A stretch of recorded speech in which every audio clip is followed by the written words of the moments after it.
மக்களோடு கொண்டாடும் மெஜஸ்டிக் மகாராஜாவின் 90வது தீபாவளி திருவிழா. மெஜஸ்டிக் மகாராஜா தஞ்சாவூர், ராமநாதபுரம், காரைக்குடி மற்றும் திருச்சி.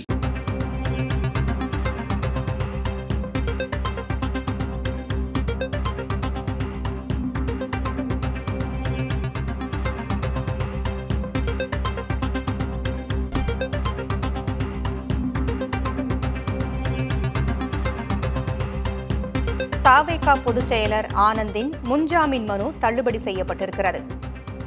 தாவேகா பொதுச் செயலர் ஆனந்த் முன்ஜாமீன் கேட்டு மனு தாக்கல் செய்திருந்தார். இந்நிலையில் அவரது மனு தள்ளுபடி செய்யப்பட்டிருக்கிறது. கரூரில் தாவேகா தலைவர் விஜயின் பரப்புரையின் போது ஏற்பட்ட கூட்ட நெரிசலில் சிக்கி 41 பேர் உயிரிழந்த நிலையில் தாவேகாவின் பொதுச் செயலர் ஆனந்த் முன்ஜாமீன் கோரி மனு தாக்கல் செய்திருந்தார். இந்நிலையில் அவரது மனு தள்ளுபடி செய்யப்பட்டிருக்கிறது. அண்மை செய்தியாக பார்க்கிறோம். தாவேகா பொதுச் செயலர் ஆனந்த் மற்றும் துணை பொதுச் செயலர் நிர்மல்குமார் ஆகியோரின் முன்ஜாமீன் மனுக்களை தள்ளுபடி செய்து மதுரை அமர்வு உத்தரவிட்டிருக்கிறது. மூத்த IPS அலுவலரை கொண்டு சிறப்பு விசாரணை குழு அமைக்கப்பட்டிருக்கிறது.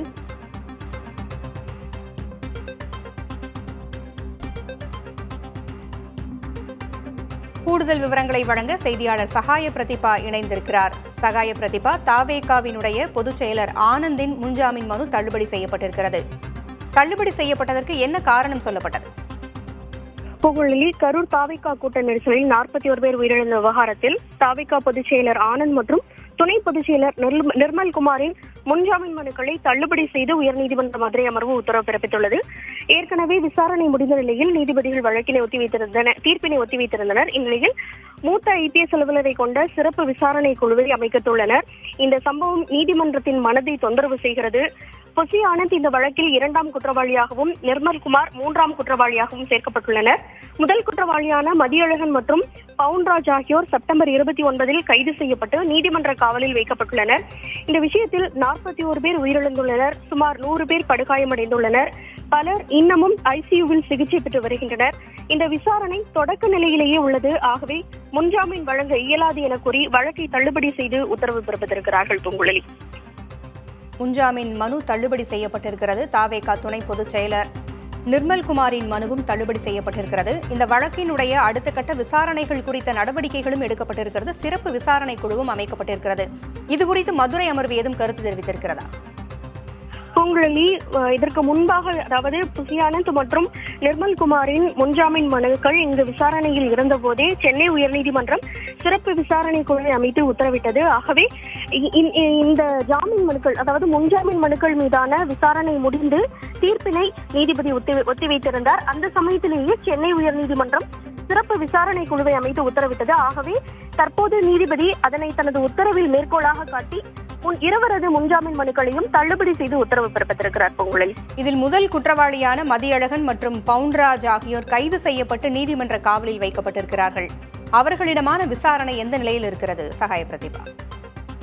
பொங்குழலி, இது முன்ஜாமீன் கோரிய வழக்கு விசாரணை என்பதால் ஏற்கனவே வழக்கு விசாரணை வந்தபோதும் மனுதாரர்கள் தரப்பில் வாதம் வைக்கப்பட்டது. அதே சமயம் அதாவது மதியழகன் தான் இந்த நிகழ்வை ஒருங்கிணைத்தார். அவர் கைது செய்யப்பட்டிருக்கிறார். அவர் எந்த குற்றமும் செய்யவில்லை. இருப்பினும் அவரை நீதிமன்ற காவலில் எடுத்து விசாரணை செய்து வருகின்றனர் என மனுதாரர்கள் தரப்பில் குறிப்பிடப்பட்டது. அரசு தரப்பில் இந்த நிகழ்வை ஒருங்கிணைத்தவர்கள் இவர்கள் இருவர்தான். ஆகவேதான் இவர்கள் மீது வழக்கு பதிவு செய்யப்பட்டுள்ளது. இவர்களை காவலில் எடுத்து விசாரித்தால்தான் இந்த சம்பவம் நிகழ்ந்ததற்கான காரணம் என்ன என்பது குறித்தே தெரிய வரும். விசாரணை தற்போது தொடக்க நிலையிலேயே இருக்கிறது. ஆகவே இருவருக்கும் ஜாமீன் வழங்கக்கூடாது என்ற வாதமே அரசு தரப்பில் வைக்கப்பட்டது. பொங்குழலி, ஆனந்த் தரப்பிலிருந்து முன்ஜாமீன் கோரி மனு தாக்கல் செய்யப்பட்டிருந்ததே, என்னென்ன காரணங்களை அந்த மனுவில் அவர் கூறியிருந்தார்? பொங்குழலி, அதாவது புசி ஆனந்த் மற்றும் நிர்மல்குமார் ஆகிய இருவரது தரப்பிலும் ஒரே மாதிரியான விஷயங்கள் தான் குறிப்பிடப்பட்டிருந்தது. அதாவது செப்டம்பர் 27ஆம் தேதி அன்று நடைபெற்ற நிகழ்வு முற்றிலும் துரதிருஷ்டவசமானது, எதிர்பாராதது. கட்டுப்படுத்த முடியாத அளவில் கூட்டம் கூடியதாலும் போதுமான காவல்துறையினர் பணியமர்த்தப்படாததுவே இந்த நிகழ்வுக்கு காரணம். அனுமதி கோரியது போது குறிப்பிட்டதை விட அதிக அளவில் தொண்டர்கள் கூடியதன் காரணமாகவே இந்த நிகழ்வு ஏற்பட்டது. தாவேகாவின் தலைவர் மற்றும் நிர்வாகிகளால் பெண்கள் மற்றும் குழந்தைகள் பொதுக்கூட்டத்திற்கு வர வேண்டாம் என தொடர்ச்சியாக வலியுறுத்தப்பட்டு வருகிறது. காவல்துறையினரே உரிய வழிமுறைகளை வகுக்க தவறிவிட்டனர். நாங்கள் குற்றமற்றவர்கள். அதே போல அரசியல் காரணங்களுக்காக தவறான குற்றச்சாட்டுகள் அடிப்படை ஆதாரம் என்று வைக்கப்படுகின்றன. காவல்துறை தரப்பில் இது தொடர்பாக எவ்விதமான எச்சரிக்கையும் வழங்கப்படவில்லை. அதே போல கூட்டம் அதிகமானதும் சில குண்டர்கள் கூட்டத்திற்குள் நுழைந்து தமிழக வெற்றிக் கழக தலைவர் விஜய் மீது காலணி கொண்டு எறிந்தனர். எண் இல்லாத ஆம்புலன்ஸ் ஒன்று மாற்று வழியிருந்தும் கூட்டத்திற்குள் காவல்துறையினரால் அனுமதிக்கப்பட்டது. முன்கூட்டியே திட்டமிட்டு குண்டர்கள் சிலர் கூட்டத்திற்குள் நுழைந்து ஆயுதங்களால் தாக்கினர். காவல்துறையும் தடியடி நடத்தினர். இதில் தங்கள் மீது எவ்விதமான குற்றச்செயலிலும் ஈடுபடவில்லை. ஆகவே முன்ஜாமீன் வழங்கி உத்தரவிட வேண்டும் என அவர்களுடைய மனுவில் குறிப்பிடப்பட்டிருந்தது. பொங்குழலி, கரூர் துயர சம்பவம் குறித்த மற்றும் ஒரு வழக்கில் மதியம் விசாரணை நடைபெற்றது. அந்த விசாரணையின் பொழுது நீதிபதிகள் பல்வேறு கேள்விகளை எழுப்பியிருந்தார்கள். தாவேகா நிர்வாகிகள் இப்படி ஒரு துயர சம்பவம் நடந்த பிறகும் அந்த இடத்தை விட்டு சென்றது ஏன், இதற்கு ஒரு வருத்தம் கூட தெரிவிக்காதது ஏன் என்று பல்வேறு கேள்விகளை எழுப்பியிருந்தார்கள். இந்த விஷயத்தில் மதுரை அமர்வு ஆனந்த் தரப்பிற்கு அதுபோன்ற கேள்விகளை எழுப்பினார்களா? பொங்குழலி, மனதாரர்கள் தரப்பில் கூட்டத்தை நாங்கள் ஒருங்கிணைக்கவில்லை, மதியழகன் தான் ஒருங்கிணைத்தார் என குறிப்பிட்ட போது நீதிபதிகள், ஒரு நிகழ்வை நடத்தியது நீங்கள் என்றால் அதற்கான பொறுப்பு உங்களிடம் இருக்கிறது தானே, அதற்கு பொறுப்பேற்காமல் இருப்பதை எப்படி ஏற்க இயலும் என்ற கேள்வி எழுப்பியிருந்தார்கள். ஆனால் அதற்கு அவர்களது எதிர்த்தரப்பில் எவ்விதமான பதிலும் வழங்கப்படவில்லை. அதே சமயம் காவல்துறையை நோக்கியும் நீங்கள் எந்த விதமான நடவடிக்கை எடுத்தீர்கள் என கேள்வி எழுப்பினார்கள்.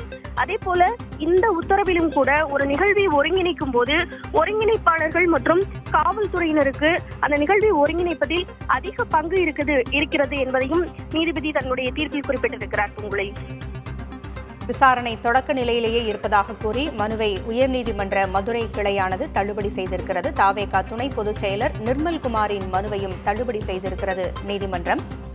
குற்றம் சாட்டப்பட்டவர்களில் 2வது நபராக ஆனந்தும் 3வது நபராக நிர்மல்குமாரும் சேர்க்கப்பட்டிருக்கிறார்.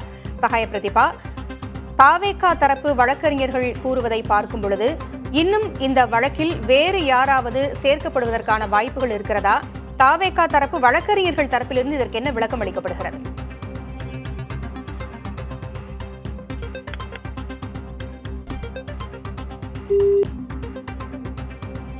செய்தியாளரிடம் மீண்டும் தொடர்பு கொள்ளலாம். தற்போது முன்ஜாமீன் மனு கோரி தாவேகாவினுடைய பொதுச் செயலர் ஆனந்தும் துணை பொதுச் செயலர் நிர்மல்குமாரும் தாக்கல் செய்த மனுக்களை மதுரை அமர்வு தள்ளுபடி செய்திருக்கிறது. குற்றஞ்சாட்டப்பட்டவர்களில் 2வது நபராக ஆனந்த் நியமிக்கப்பட்டிருக்கிறார். அதாவது 2வது நபராக ஆனந்த் குறிப்பிடப்பட்டிருக்கிறார். தாவேகா மாவட்ட செயலர் மதியழகன் ஏற்கனவே கைது செய்யப்பட்டிருக்கிறார். மதுரை அமர்வு பல்வேறு கேள்விகளையும் எழுப்பியிருக்கிறது. இதில் மூத்த IPS அலுவலரை கொண்டு சிறப்பு விசாரணை குழு அமைக்கப்பட்டிருக்கிறது. இச்சம்பவம் நீதிமன்றத்தின் மனதை மிகவும் தொந்தரவு செய்கிறது என்று மதுரை அமர்வு கூறியிருக்கிறது. ஆனந்த் 2ஆம் குற்றவாளியாகவும் நிர்மல்குமார் 3வது குற்றவாளியாகவும் சேர்க்கப்பட்டிருக்கிறார். முதல் குற்றவாளியாக மதியழகன் மற்றும் பவுன்ராஜ் ஆகியோர் இந்த வழக்கில் சேர்க்கப்பட்டிருந்தனர். இந்நிலையில் அவர்கள் செப்டம்பர் 29ஆம் தேதி கைது செய்யப்பட்டு நீதிமன்ற காவலில் வைக்கப்பட்டிருக்கிறார்கள். இந்த விவகாரத்தில் 41 பேர் உயிரிழந்திருக்கிறார்கள். சுமார் 100 பேர் படுகாயமடைந்திருக்கிறார்கள். பலர் தீவிர சிகிச்சை பிரிவில் சிகிச்சை பெற்று வருகிறார்கள். விசாரணை தொடக்க நிலையிலேயே இருக்கிறது. எனவே முன்ஜாமீன் வழங்க இயலாது என்று கூறி மதுரை அமர்வு இந்த வழக்கை தள்ளுபடி செய்திருக்கிறது. கரூர் துயரச் சம்பவம் குறித்து ஏற்கனவே சென்னை உயர்நீதிமன்றமும் தாவேகா தரப்பிற்கு பல்வேறு கேள்விகளை முன்வைத்திருந்தது. என்ன மாதிரியான கட்சி இது என்கின்றவாறும் அந்த கேள்விகள் நீதிபதிகள் மூலமாக எழும்பியிருந்தன. இப்படி ஒரு துயரச் சம்பவம் நடந்த பிறகும் எப்படி கட்சி நிர்வாகிகள் யாரும் அங்கு இல்லாமல் உடனே வெளியேறினீர்கள், ஒரு சிறு வருத்தம் கூட ஏன் தெரிவிக்கவில்லை என்பது போன்ற பல்வேறு கேள்விகளை சென்னை உயர்நீதிமன்றம் கூறியிருந்தது. இந்நிலையில் அந்த கட்சியினுடைய பொதுச் செயலர் ஆனந்தினுடைய முன்ஜாமீன் மனுவும் தள்ளுபடி செய்யப்பட்டிருக்கிறது. விசாரணை தொடக்க நிலையிலேயே இருப்பதால் முன்ஜாமீன் வழங்க இயலாது என்று கூறி வழக்கை நீதிபதிகள் தள்ளுபடி செய்திருக்கிறார்கள். விவரங்களை வழங்க செய்தியாளர் சகாய பிரதிபா மீண்டும் இணைந்திருக்கிறார். சகாய பிரதிபா, முன்ஜாமீன் மனு தள்ளுபடி செய்யப்பட்டிருக்கிறது. இனி ஆனந்த் முன்னால் இருக்கின்ற அடுத்த வாய்ப்புகள் என்னென்ன? பூங்குழலி, தற்போது இங்கு முன்ஜாமீன் மனு தள்ளுபடி செய்யப்பட்டிருக்கிறது. இதனை எதிர்த்து மேல்முறையீடு செய்வதற்கான வாய்ப்பு இருக்கிறது. இந்த வழக்கு விசாரணையின் போதே புசி ஆனந்த் ஏற்கனவே முன்னாள் MLA என்பதால் இந்த வழக்கு MP MLAக்கள் தொடர்பான வழக்குகளை விசாரிக்கும் சிறப்பு அமர்வு முன்பாகவே பட்டியலிடப்பட வேண்டும் என்ற வாதமும் முன்வைக்கப்பட்டது. தற்போது இன்று முதல் முறையாக வழக்கு விசாரணைக்கு வந்த உடனேயே இதில் தீர்ப்பு வழங்கப்பட்டுவிட்டது. ஆகவே மேல்முறையீட்டு வழக்கை அவர் சென்னை உயர்நீதிமன்றத்தில் தாக்கல் செய்வார் என எதிர்பார்க்கலாம். பூங்குழலி. தகவல்களை வழங்கியமைக்கு நன்றி சகாய பிரதீபா. கரூர் துயரச் சம்பவம் தொடர்பாக முன்ஜாமீன் மனு கோரி தாவேகாவினுடைய பொதுச் செயலர் ஆனந்த் மனு தாக்கல் செய்திருந்தார். இந்நிலையில் மதுரை அமர்வு அந்த மனுவை தள்ளுபடி செய்திருக்கிறது. ஏற்கனவே தாவேகா மாவட்ட செயலர் மதியழகன் கைது செய்யப்பட்டிருந்தார். இந்நிலையில் இரண்டாவது குற்றவாளியாக சேர்க்கப்பட்டிருந்த பொதுச் செயலர் ஆனந்தினுடைய முன்ஜாமீன் மனு தள்ளுபடி செய்யப்பட்டிருக்கிறது. இதற்காக நீதிபதிகள் கூறிய காரணம், விசாரணை தொடக்க நிலையிலேயே இருப்பதாக கூறி சென்னை உயர்நீதிமன்ற கிளை இந்த மனுவை தள்ளுபடி செய்திருக்கிறது. மதுரை உயர்நீதிமன்ற கிளை இந்த மனுவை தள்ளுபடி செய்திருக்கிறது. தாவேகா துணை பொதுச் செயலர் நிர்மல்குமாரும் முன்ஜாமீன் கோரி மனு தாக்கல் செய்திருந்தார். நிர்மல்குமார் குற்றஞ்சாட்டப்பட்டவர்களில் 3வது நபராக சேர்க்கப்பட்டிருந்தார். இந்நிலையில் அவரது மனுவும் தள்ளுபடி செய்யப்பட்டிருக்கிறது. விசாரணை தொடக்க நிலையிலேயே இருக்கிறது என்ற காரணத்தை சொல்லி இந்த மனு தள்ளுபடி செய்யப்பட்டிருக்கிறது. கரூர் நெரிசலில் சிக்கி 41 பேர் உயிரிழந்த இச்சம்பவமானது நீதிமன்றத்தை தொந்தரவு செய்கிறது என்றும் நீதிமன்றம் தெரிவித்திருக்கிறது. மக்களோடு கொண்டாடும் மெஜஸ்டிக் மகாராஜாவின் 90வது தீபாவளி திருவிழா. மெஜஸ்டிக் மகாராஜா தஞ்சாவூர், ராமநாதபுரம், காரைக்குடி மற்றும் திருச்சி.